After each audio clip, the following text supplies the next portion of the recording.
Hello दोस्तों, स्वागत है आपका इस नई वीडियो में। दोस्तों, आज हम एनसीईआरटी आधारित पर्यावरण के कुछ महत्वपूर्ण प्रश्न लेकर के आपके समक्ष उपस्थित हुए हैं। तो फ्रेंड्स, बिना देरी किए इस वीडियो को शुरू करते हैं। चलिए, इस वीडियो का पहला प्रश्न है, निम्न में से कौन सा विश्व का विशालतम पारिस्थितिक तंत्र है?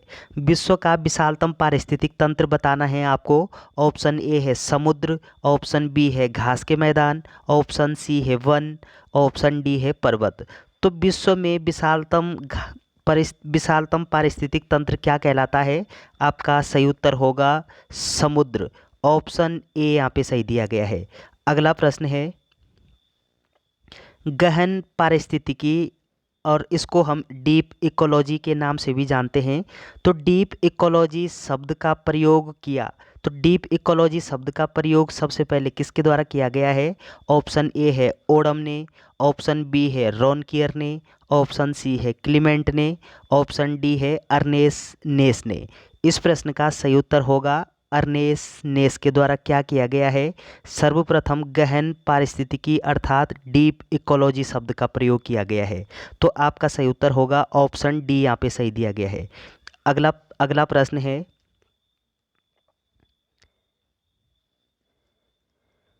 पारिस्थितिक निकेत की संकल्पना को प्रतिपादित किया था। तो पारिस्थितिक निकेत की संकल्पना किसके द्वारा दी गई है? ऑप्शन ए है ग्रिनेल ने, ऑप्शन बी है डार्विन ने, ऑप्शन सी है ओडम ने, ऑप्शन डी है पार्क ने।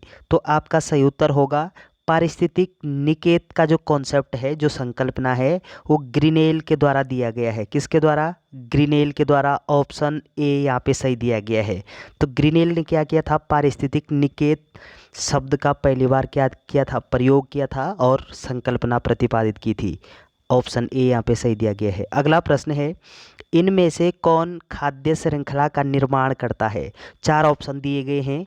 कौन सा ऑप्शन खाद्य श्रृंखला अर्थात फूड चेन का निर्माण करता है? फूड चेन का निर्माण कौन करता है?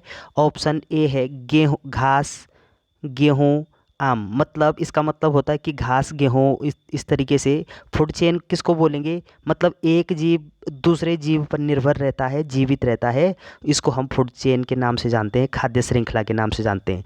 तो हमारा सही उत्तर होगा ऑप्शन सी, यहाँ पे सही दिया गया है कि सबसे पहले जो घास है, घास को कौन खाएगी? बकरा खाएगा। और बकरा को कौन खाता है? आदमी। ये क्या हो रहा है कि फूड चेन का निर्माण हो रहा है, अर्थात खाद्य श्रृंखला यहाँ पे बन रही है।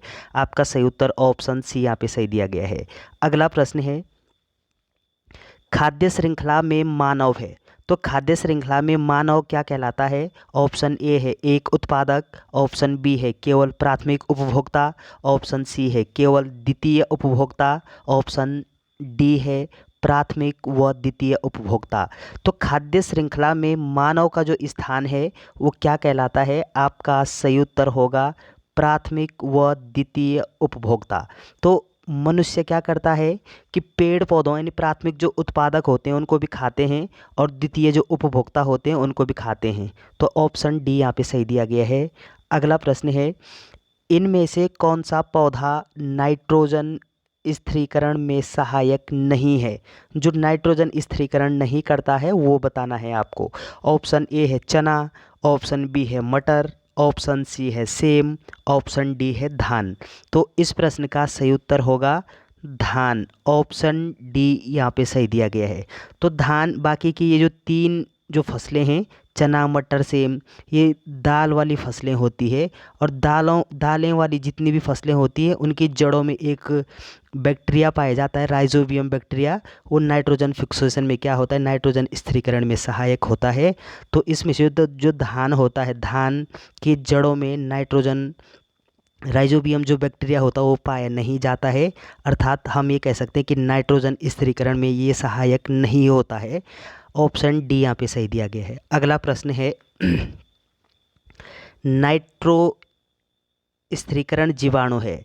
तो नाइट्रो स्थिरीकरण या फिर नाइट्रोजन स्थिरीकरण जीवाणु कौन सा है? आपको बताना है। ऑप्शन ए है राइजोबियम, ऑप्शन बी है क्लोरोबियम, ऑप्शन सी है एजोटोबैक्टर, ऑप्शन डी है उपरोक्त सभी। तो आपका सही उत्तर होगा उपरोक्त सभी।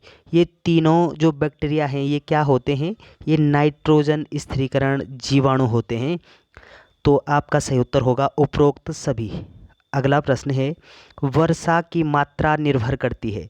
तो वर्षा की मात्रा किस पर निर्भर करती है, ये आपको बताना है। ऑप्शन ए है हवा के दबाव पर, ऑप्शन बी है वायुमंडल में नमी पर, ऑप्शन सी है तापक्रम पर, ऑप्शन डी है जल चक्र पर।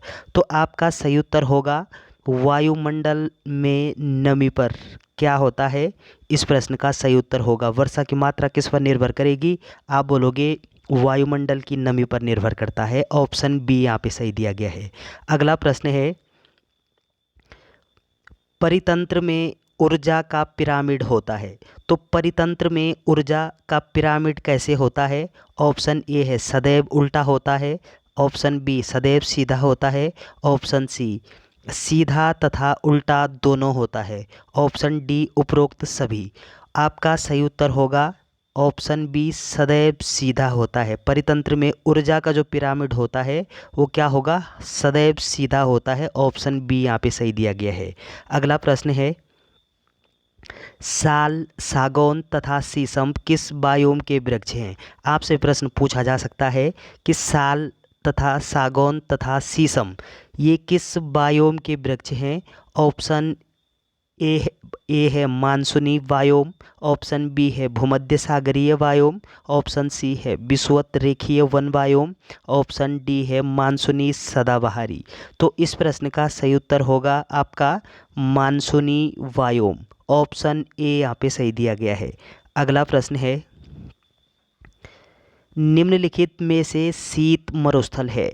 तो इन चारों में से शीत मरुस्थल का मतलब ठंडा मरुस्थल कौन सा है। ऑप्शन ए है आटाकामा मरुस्थल, ऑप्शन बी है पेंटागोनिया मरुस्थल, ऑप्शन सी है कालाहारी मरुस्थल, ऑप्शन डी है विक्टोरिया मरुस्थल। तो इस प्रश्न का सही उत्तर होगा आपका पेंटागोनिया मरुस्थल। ये एक क्या कहलाता है, शीत मरुस्थल। शीत मरुस्थल किसको बोलेंगे, आपका सही जवाब होगा पेंटागोनिया मरुस्थल। अगला प्रश्न है, विश्व जैव विविधता दिवस कब मनाया जाता है।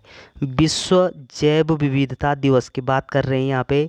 तो ऑप्शन ए है 22 मार्च को, ऑप्शन बी है 22 जून को, ऑप्शन सी है 22 मई को, ऑप्शन डी है 16 सितंबर को।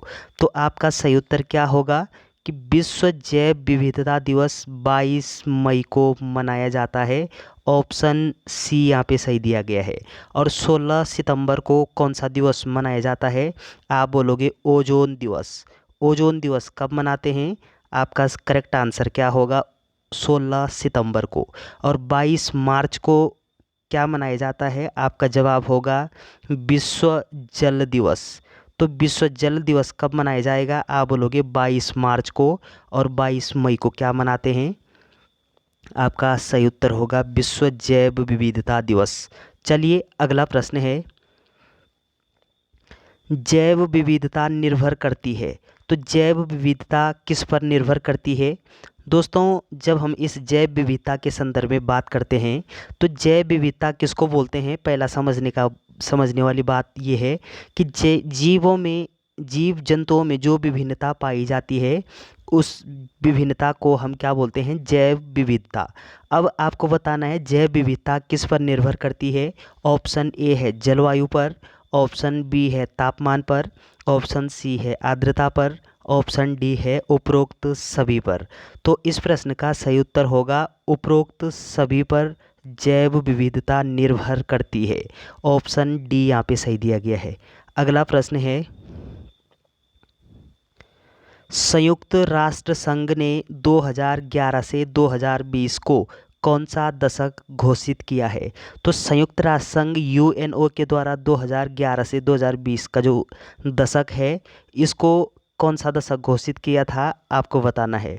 ऑप्शन ए है प्राकृतिक आपदा दशक, ऑप्शन बी है जैव विविधता दशक, ऑप्शन सी है जलवायु परिवर्तन दशक, ऑप्शन डी है पर्यावरण दशक। तो इस प्रश्न का सही उत्तर होगा विश्व जैव विविधता दिवस दशक। ये घोषित किया गया है यूएनओ के द्वारा 2011 और 2020 के। ये जो पूरा दशक है ये जैव विविधता दशक के रूप में घोषित किया गया है। अगला प्रश्न है, गैबिलिस, जिसे हम घड़ियाल के नाम से भी जानते हैं, तो घड़ियाल बहुतायत में पाया जाता है। तो घड़ियाल बहुतायत में कहाँ पे पाया जाता है? ऑप्शन ए है गंगा में, ऑप्शन बी है गोदावरी में, ऑप्शन सी है कृष्णा में, ऑप्शन डी है कावेरी में। तो इस प्रश्न का सही उत्तर होगा गंगा में। ऑप्शन ए यहाँ पे सही दिया गया है। गंगा में क्या पाया जाता है बहुतायत मात्रा में? आप बोलोगे घड़ियाल। ऑप्शन ए सही दिया गया है। अगला प्रश्न है, किस देश को मेगा डाइवर्स देश के नाम से जाना जाता है? ऑप्शन ए है न्यूजीलैंड को, ऑप्शन बी है ऑस्ट्रेलिया को, ऑप्शन सी है नेपाल को, ऑप्शन डी है ऑस्ट्रिया को। तो आपका सही उत्तर होगा ऑस्ट्रेलिया को। तो ऑस्ट्रेलिया जो देश है, इसको हम किस नाम से जानते हैं? आप बोलोगे मेगा डाइवर्स देश। ऑप्शन बी यहाँ पे सही दिया गया है। तो चलिए दोस्तों, वीडियो अगर आपको अच्छी लगती है तो चैनल को सब्सक्राइब करना ना भूलें। Thanks for watching.